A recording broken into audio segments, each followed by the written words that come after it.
mengajarkan untuk menjauhi perbuatan tercela yang menimbulkan dosa besar. Salah satu perbuatan itu adalah zina. Zina termasuk perbuatan keji dan tergolong sebagai dosa besar bagi kaum muslim. Berikut pengertian zina dalam Islam dan dalil larangannya. Mengutip dari buku Hukum Pidana Islam karya Zainuddin Ali, secara harfiah, zina diartikan sebagai perbuatan keji. Secara istilah, zina adalah hubungan badan yang dilakukan antara laki-laki dan perempuan, sedangkan keduanya tidak terikat dalam hubungan perkawinan. Sementara itu, para ahli hukum Islam mengartikan zina sebagai kegiatan melakukan hubungan seksual dalam arti memasukkan kelamin pria ke dalam vagina wanita yang dinyatakan haram, bukan karena syubhat dan ada dasar nafsu syahwat. Rizam Aizi dalam bukunya Dosa-Dosa Jariah menjelaskan bahwa zina adalah perbuatan buruk yang mengakibatkan pelakunya juga mendapatkan dampak yang buruk, seperti dihina, dikucilkan, atau diasingkan. Kehidupan pelaku zina juga akan mendapat dampak buruk dari perbuatan zina ini, sebab ia mampu membunuh rasa malu, menghilangkan kehormatan, mencabut iman, dan menyeret pelakunya pada segala jenis perbuatan dosa. Rasulullah SAW bersabda, "Pezina tidak dikatakan mukmin ketika ia berzina." Hadis riwayat Bukhari dan Muslim. Dalil larangan zina dalam Islam terdapat pada ayat Al-Quran dan hadis Nabi Muhammad SAW. Dalil larangan zina dalam Al-Quran termaktub dalam surah Al-Isra ayat 32 yang berbunyi, artinya, janganlah kamu mendekati zina. Sesungguhnya zina itu adalah perbuatan keji dan jalan terburuk. Nabi Muhammad SAW menjelaskan, orang-orang yang melakukan zina adalah golongan orang yang sangat merugi kelak di akhirat. Allah Subhanahu wa Ta'ala tidak akan melihat mereka sama sekali. Abu Hurairah radhiyallahu anhu berkata bahwasanya Rasulullah SAW bersabda, ada 3 golongan manusia yang Allah tidak akan berbicara kepada mereka pada hari kiamat dan tidak menyucikan mereka serta tidak melihat kepada mereka, dan bagi mereka siksa yang sangat pedih, yaitu orang tua yang berzina, raja yang berdusta, pembohong, dan orang miskin yang sombong. Hadis riwayat Muslim.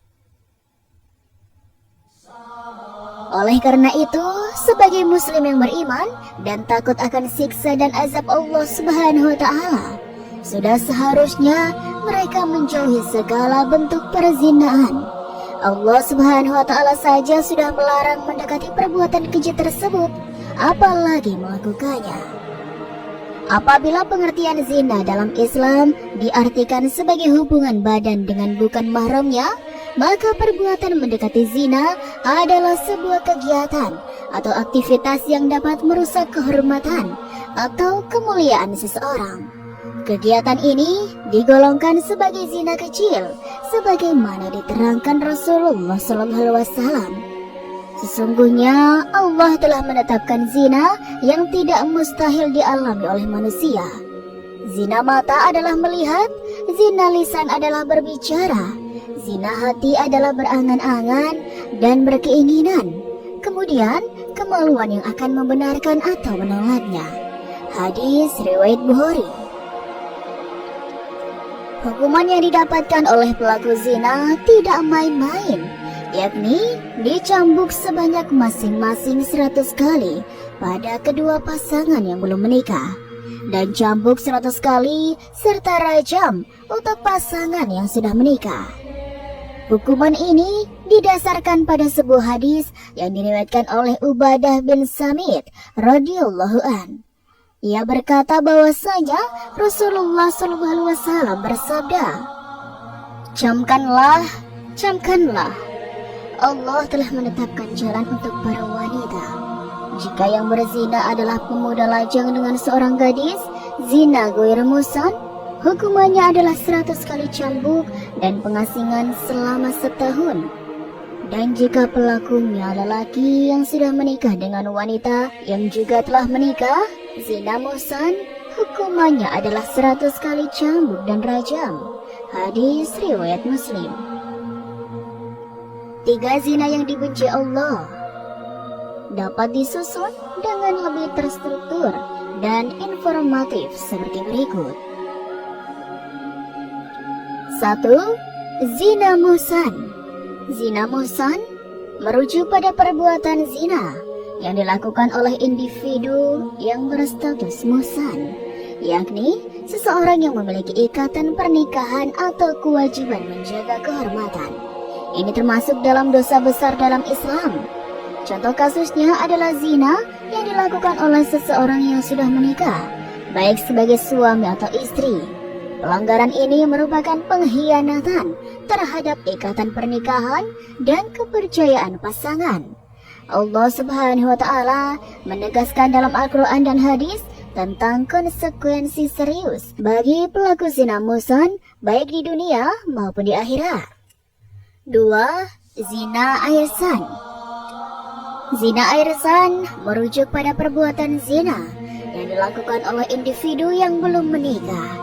Ini mencakup hubungan seksual di luar pernikahan yang dilakukan oleh orang-orang yang belum sah atau belum pernah menikah. Contohnya termasuk dalam hubungan pranikah atau perilaku tidak senonoh antara pasangan yang belum resmi menikah, meskipun belum memiliki ikatan pernikahan. Zina irsan tetap merupakan dosa besar dalam Islam karena melanggar aturan moral dan etika yang ditetapkan. 3. Zina alaman. Zina alaman merujuk pada perbuatan zina yang dilakukan dengan menggunakan pancaran syahwat atau dorongan hawa nafsu. Rasulullah SAW telah memberikan peringatan tentang bahaya kedua mata dalam memandang yang dapat membawa seseorang kepada perbuatan zina. Ini mencakup perilaku menyimpang yang melibatkan pandangan tidak senonoh, masturbasi, pornografi, dan segala bentuk pelanggaran hukum syariat terkait dengan dorongan seksual. Dalam Islam, semua bentuk zina, baik zina muhsan, zina irsan, maupun zina alaman, merupakan perbuatan yang sangat tercela dan dikenai sanksi yang berat. Dampaknya tidak hanya dirasakan oleh pelakunya sendiri, tetapi juga oleh keluarga dan masyarakat sekitarnya. Perilaku zina mencerminkan hilangnya akhlak terpuji, melemahnya iman, dan ketakwaan seseorang.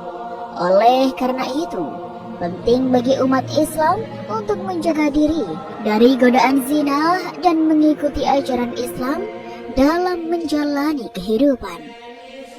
Dalam hadis riwayat Muslim, Rasulullah SAW memberikan penjelasan yang mendalam mengenai berbagai macam zina yang tidak hanya terbatas pada perbuatan hubungan seksual, tetapi juga melibatkan indera-indera manusia dan pikiran.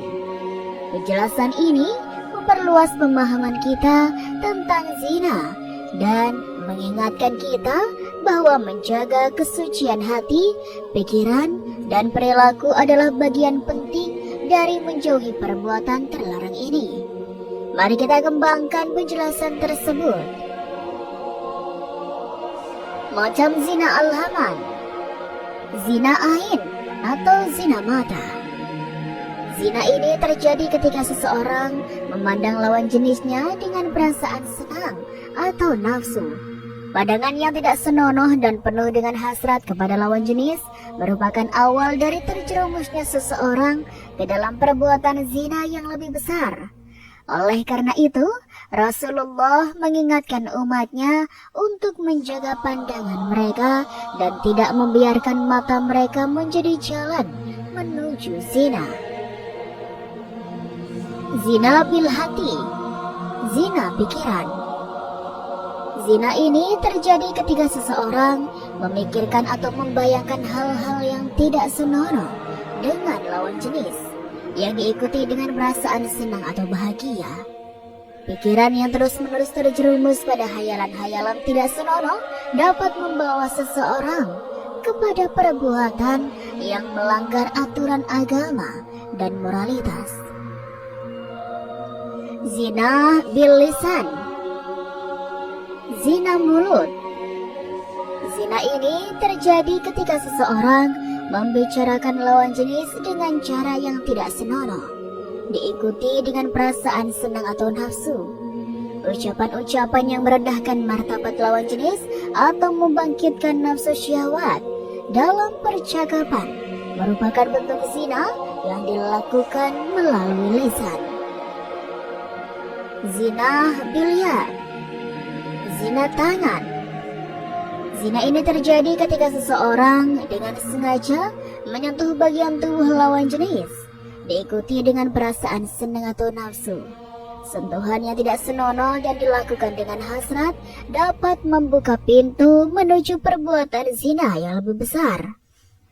Penegasan dalam hadis Rasulullah SAW menjelaskan bahwa semua indera manusia, mulai dari mata yang melihat, telinga yang mendengar, mulut yang berbicara, tangan yang menyentuh, hingga hati yang menginginkan, dapat terjerumus dalam perbuatan zina.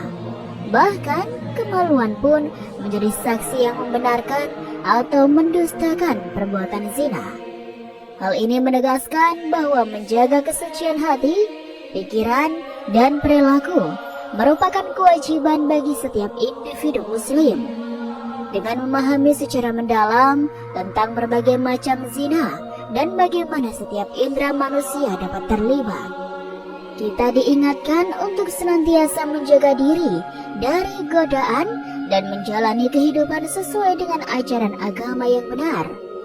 Dalam Islam, perilaku zina dikenakan hukuman yang tegas, baik di dunia maupun di akhirat, sebagai bentuk penegakan keadilan dan pemeliharaan moralitas masyarakat.